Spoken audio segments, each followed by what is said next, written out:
ایک جماعترین جواکن مسلمانان و عربین امریکی کوزی برفرح دبن لامریکا لباجر دیربورن ولایت میشیگن دجین و کار دکن. عرب هما نیوی باجرن.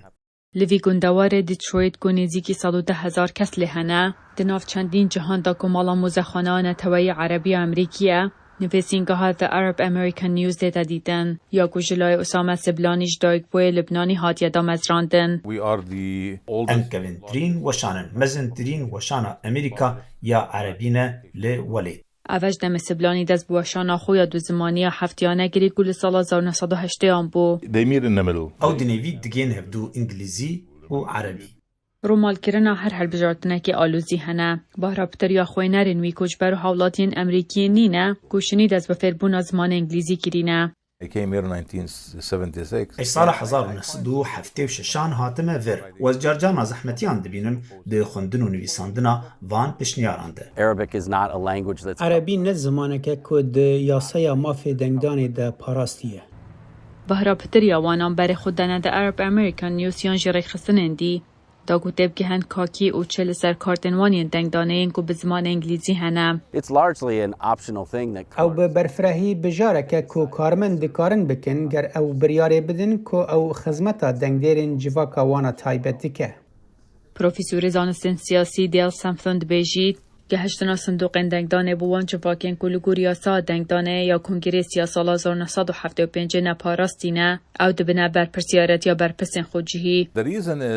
سدم اوه گو چاند لباجر هاتیه گوهرتن. هبونا یکم شاردار می عرب امریکی هبونا انجمنک کو شرازایی هیت وان جورا پیواناندا گوتو بجا گشتی په دمیر لامریکای هاتیه گوهرتن.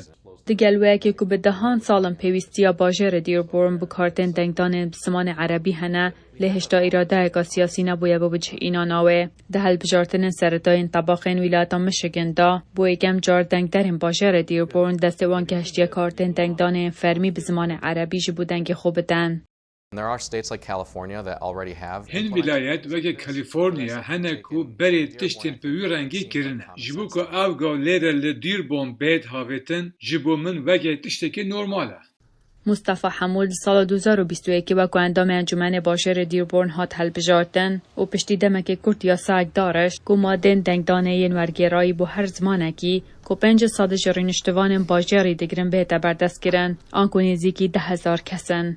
افیه که دست بکاوه ساله دا به توای هاد پسند کرن. هفیدارم با بوری نادمه لپاش روژه که نزیک او لسرنسر میشیگن بلاف بید. الدمه که هل بجارتن نیفتم اکم هل بجارتن نینن لدیربورن که دنگ درد بزمان عربی بکارن دنگی خوبتن. دبا که او نیشانه هری باشیا باندو راوه دابین بگن. اگر ام بینه برچاف هل بجارتن سرطایی طباخ لمشگن. جبو راپورتا کین فرباک هاتین مای دنگی امریکا.